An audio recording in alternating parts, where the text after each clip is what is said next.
এখন যে রিডিংটি করব সেটি হচ্ছে তুলা রাশির জন্য, ঠিক আছে? তুলা রাশির জন্য রিডিংটি থাকছে। তো তুলা রাশির জন্য বজরংবলীর তরফ থেকে কি মেসেজ চ্যানেলাইজ হচ্ছে সেটা একবার দেখে নিচ্ছি। যদি আপনার সাথে এটা ম্যাচ করে তুলা রাশির ব্যক্তিরা, তাহলে এটিকে নেবেন। আর যদি ম্যাচ না করছে তাহলে ডিসকার্ড করে দেবেন। হয়তো অন্য কোনো তুলা রাশির ব্যক্তিদের জন্য হনুমানজির তরফ থেকে এই মেসেজটি চ্যানেলাইজ হয়েছে। তুলা রাশির জন্য মেসেজটি যে চ্যানেলাইজ হয়েছে সেটি হচ্ছে সিংহ রাশির জন্য সেম মেসেজ চ্যানেলাইজ হয়েছে। তো সেটা কাইন্ডলি দেখে নেবেন, ঠিক আছে? তো এতক্ষণ যে 10টা 11টা রাশি করলাম তার মধ্যে একটাই মানে দুবার শুধু ম্যাচ করেছে দুটো রাশির সেম ক্ষেত্রে, ঠিক আছে?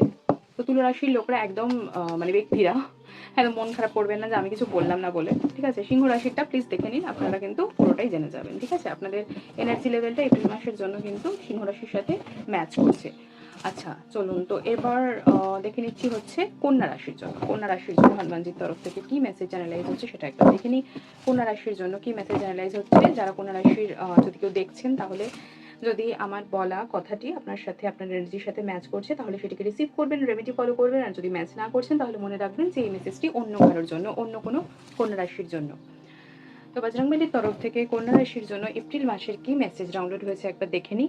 তো নিজের পোটেনশিয়ালকে অবশ্যই কিন্তু বিশ্বাস করবেন। আপনার মধ্যে প্রচুর পাওয়ার রয়েছে, নিজেকে কখনো আন্ডার এস্টিমেট করবেন না। এবং সবসময় মনে করবেন যে আপনার মধ্যে যে ইমেন্স পাওয়ার রয়েছে সেই পাওয়ারটাকে একটা টাইমে মানে আপনার এফোর্টের মাধ্যমেই কিন্তু সেটাকে রিকগনাইজ করা পসিবল হবে, ঠিক আছে? পজিটিভ মেসেজ, যদি মনে হচ্ছে যে আদৌ কি আমি পারবো, ডেফিনেটলি ইউ উইল।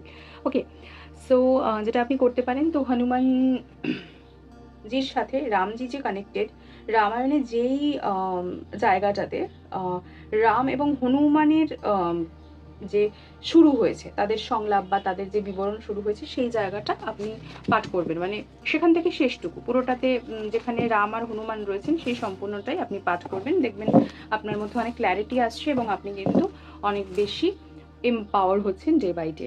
আচ্ছা, এরপর হচ্ছে কর্কট রাশি। কর্কট রাশিটা হয়ে গেলেই কিন্তু 12টা রাশি শেষ হয়ে যায়, ঠিক আছে? তো কর্কট রাশির জন্য হনুমানজির তরফ থেকে কি মেসেজ আছে সেটা একটা চেক করে নিচ্ছি। এপ্রিল মাসের জন্য অবশ্যই মনে রাখবেন। এবং কর্কট রাশির যে ব্যক্তিরা দেখছেন তাদের সাথে যদি আমার বলা কথাটি ম্যাচ করে তাহলে সেই এনার্জিকে আপনারা নেবেন, সেই রেমেডি ফলো করবেন। আর যদি ম্যাচ না করছে তাহলে কিন্তু অবশ্যই সেটাকে ডিসকার্ড করে দেবেন, সেই এনার্জির মধ্যে ট্যাপিং করবেন না। জানবেন যে হনুমানজি আপনার জন্য নয়, কর্কট রাশির অন্যান্য ব্যক্তির বা ব্যক্তিদের জন্য এই মেসেজটি চ্যানেলাইজ করেছে আমার মাধ্যমে। আপনাকে যেটা বলা হচ্ছে, রিস্ক নিন, ঠিক আছে? আপনার মনের মধ্যে যদি কনফিউশন থাকছে যে এটা একটু রিস্কি হয়ে যাচ্ছে, নেবো কি নেবো না, অবশ্যই, ঠিক আছে, অবশ্যই নিন। কোনো কিছুতে ভয় পাবেন না, রিস্ক নিতে ভয় পাবেন না। হনুমানজিও কিন্তু রিস্ক নিয়েই অনেক কিছু করেছিলেন, যেটা রামায়ণে কিন্তু লেখা আছে তার বিবরণ। তো নিজের যে বাউন্ডারিটা রয়েছে সেখান থেকে বেরোতে হবে, নিজের কমফোর্ট জোন থেকে বেরোতে হবে। এবং যে অপরচুনিটিসগুলো আসবে তখনই আসবে যখন আপনি নিজের যে বাউন্ডারিটা রয়েছে সেখান থেকে বেরোবেন। এবং অপরচুনিটিসগুলোকে যখন আপনি এমব্রেস করবেন তখনই কিন্তু আপনার লাইফে গ্রোথ আসবে এবং আপনার ম্যানিফেস্টেশন হবে, যেটা আপনার উইশ ফুলফিলমেন্ট হবে, যেটা আপনি চেয়েছিলেন কখনো না কখনো। তো ডেফিনেটলি রিস্ক নিন, সেটা আপনাদের জন্য পজিটিভ। সব ক্ষেত্রে সবার জন্য পজিটিভ নয়, বাট আপনার জন্য ডেফিনেটলি পজিটিভ। আপনার জন্য একটা ছোট্ট রেমেডি, সেটা হচ্ছে হনুমানজিকে লাল রঙের ফল নিবেদন করুন, ঠিক আছে? লাল রঙের ফল নিবেদন করুন, ব্যাস এটুকুই। তাহলে 12টি রাশির 12টি জোডিয়াক সাইনের রিডিং আমি করলাম এপ্রিল মাসের জন্য হনুমান ডেক ইউজ করে, হনুমানজির ডেক ইউজ করে, হনুমানজির মেসেজ চ্যানেলাইজ করে। আশা করি আপনাদের এই রিডিংটি ভালো লেগেছে। যদি ভালো লেগে থাকে তাহলে নেক্সট ভিডিওগুলো দেখবেন, আগের ভিডিওগুলো দেখবেন।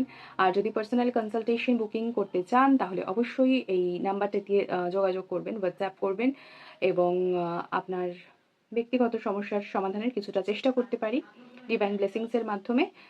আর যদি মনে হয় যে অন্যান্যদের শেয়ার করলে তাদেরও কিছু বেনিফিটস হবে তাহলে অবশ্যই ভিডিওটি শেয়ার করতে ভুলবেন না। ভালো থাকবেন, সুস্থ থাকবেন এবং সকলকে সব সময় ভালো রাখার চেষ্টা করবেন। ধন্যবাদ।